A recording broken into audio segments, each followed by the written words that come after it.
శివాయ.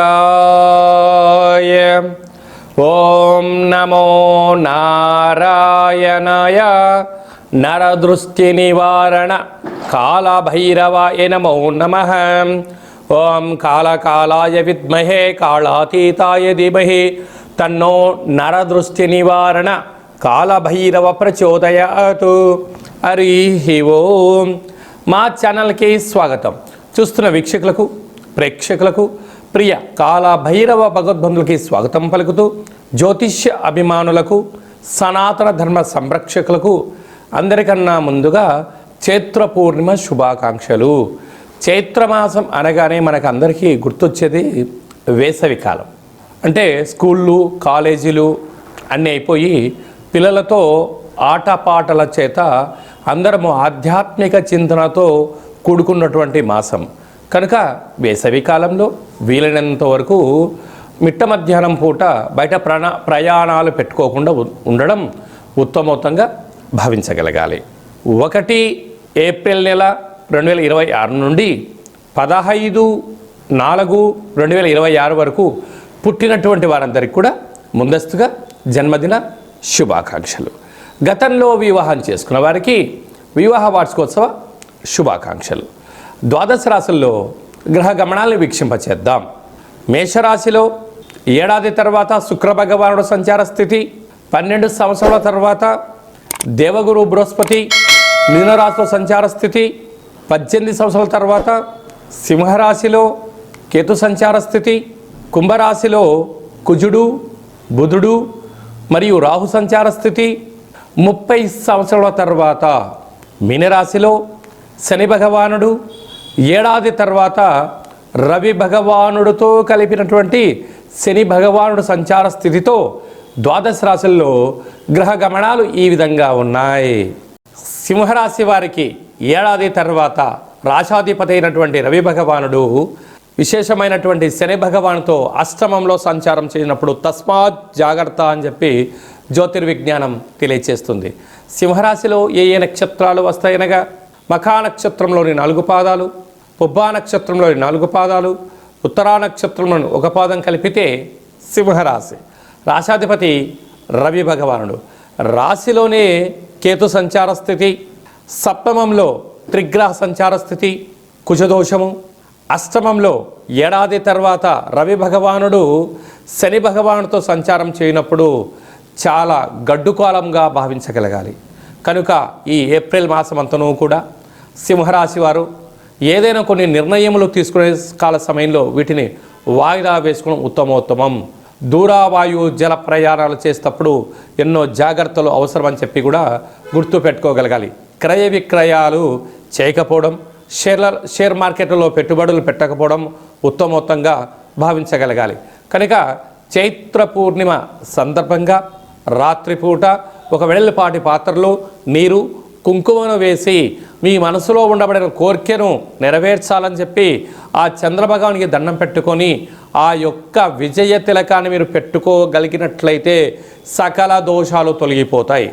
ఆ తదనంతరం ఈ యొక్క నీటిని మందారపు వృక్షాన్ని కానీ అంటే ఎర్రటి పుష్పాలు పూసేటువంటి వృక్షాలకు ఈ నీటిని పోయగలిగినట్లయితే విపరీతమైనటువంటి ఐశ్వర్యం మీ సొంతమవుతుంది. అలాగనే చైత్రమాస బహుళాష్టమి కాళాష్టమి సందర్భంగా కాళభైరవ స్వామికి స్మరణ చేసి సూర్య నమస్కారం చేసుకొని గోధుమ పిండితో కానీ గోధుమలతో వచ్చిన ఆహారాన్ని కుక్కలకు కానీ చీమలకు కానీ ఆవుకు కానీ పెట్టగలిగినట్లయితే మీకు తిరుగు లేదు అని చెప్పి గమనించాలి. ఏప్రిల్ నెలలో ప్రథమార్థంలో ముఖ్యమైన పండగల గురించి క్లుప్తంగా సవివరంగా సంపూర్ణంగా తెలుసుకుందాం. మనకు 2వ తారీఖు ఏప్రిల్ నెలలో చైత్రమాస పూర్ణిమ అంటే విశేషమైనటువంటి పూర్ణిమ తిథి ఎందున అంటే తెలుగు ఉగాది ప్రారంభమైన తర్వాత వచ్చేటువంటి మొట్టమొదటి పూర్ణిమ కావడం వలన తప్పక మనమందరము కూడా వీలైనంత వరకు గృహంలో శక్త్యానుసారంగా శ్రీ రమా సహిత సత్యనారాయణ స్వామి యొక్క వ్రతము, అలాగనే రాత్రిపూట చంద్రోదయ దర్శనం చేసుకోవడం వలన సంవత్సరాంతము అఖండమైనటువంటి చంద్రుడు ఆకాశంతో వెలుగులు ఎలా ప్రసరిస్తూ ఉంటాడో మన జీవితాల్లో అన్నింటా విద్యలో, ఉద్యోగంలో, వివాహంలో, సంతానంలో, రాజయోగంలో సకల భోగభాగ్యాలతో ఆనందంగా ఉంటాము అని చెప్పి గమనించాలి.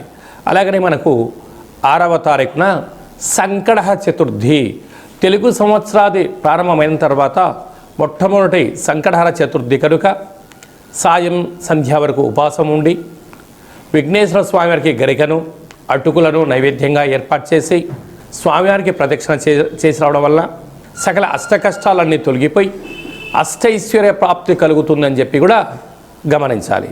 అలాగనే మనకు 10వ తారీఖున చైత్రమాస బహుళపక్ష కాళాష్టమి, తెలుగు ఉగాది ప్రారంభం అయిన తర్వాత వచ్చేటువంటి మొట్టమొదటి కాళాష్టమి కనుక కాలాన్ని మనం జయింపచేయాలన్నా, జాతకంలో ఉండబడిన గ్రహదోషాలు తొలగించుకోవాలన్నా, జీవితంలో మనం అనుకున్న గమ్యాలు చేరాలన్నా కాలాన్ని శాసింపజేసే శక్తి కాలభైరవుడికి ఉంటుంది కనుక ఇంట్లో కూష్మాండ దీపము, కాలభైరవ అష్టకాన్ని వినడం, స్మరణ చేయడం, ధ్యానం చేయడం, పక్షులకు ఇది వేసవికాలం కావడం వలన కాకులకు, పావురాలకు నీటిని, ఆహారాన్ని వేయడం వలన సకల దోషాలు తొలగిపోతాయి. అలాగనే చాలామందికి ఈ వేసవి కాలంలో అనేక రకాలమైనటువంటి ఇబ్బందులు ఉంటాయి. వీటిని అధిగమించగలగాలి అన్నట్లయితే తప్పక కాళాష్టమి తిథి యందున భైరవ స్వామికి స్మరణ, ధ్యానం అవసరం. అలా కుదరాలైనటువంటి వారు ఎవరైనా ఉన్నట్లయితే ఈ కింది నెంబర్ మీరు సంప్రదించినట్లయితే, మీ గోత్రనామాలు పంపించినట్లయితే మన యొక్క దేవాలయంలో నిత్య కాళభైరవ పూజా కార్యక్రమాలు, హోమ కార్యక్రమాలు జరుగుతుంటాయి. అలాగనే కాశీ క్షేత్రంలో కూడా మనము నిత్యము కాళభైరవ పూజా కార్యక్రమం నిర్వహించడం జరుగుతుంది. కనుక మీ గోత్రనామాలు పంపించగలిగినట్లయితే మీకు అక్కడ పూజ చేయించి వీడియో కాల్ ద్వారా ప్రత్యక్ష ప్రసారాన్ని చూపిస్తూ కాళభైరవుడి యొక్క ఆశీస్సులను మీకు అందజేయడం జరుగుతుందని చెప్పి గమనించాలి. కనుక మీ యొక్క వ్యక్తిగత జాతకం తెలుసుకోవాలనుకుంటున్నారా? మీ యొక్క పేరు, పుట్టినటువంటి తేదీ, నెల, సంవత్సరం, పుట్టిన సమయం వ్రాసి వాట్సాప్లో పంపించగలిగినట్లయితే 100 సంవత్సరాల జాతకాన్ని వ్రాసి పంపించి మీరు పుట్టినప్పుడు గ్రహ గమనాలు ఎలా ఉన్నాయి, ప్రస్తుతం ఎలా ఉంటున్నాయి, రాబోయే కాలంలో ఎలా ఉంటున్నాయి, ఈ తెలుగు ఉగాది పండుగ నుంచి ఆదాయ వ్యయాలు, పరిస్థితులు, ఎలాంటి కార్యక్రమాలు ఆచరింప చేయాలి, ఎలాంటి కార్యక్రమంలో మనం విజయం సాధించబోతున్నామో అన్ని విషయాలను మీకు సవివరంగా సంపూర్ణంగా తెలియజేయడం జరుగుతుంది.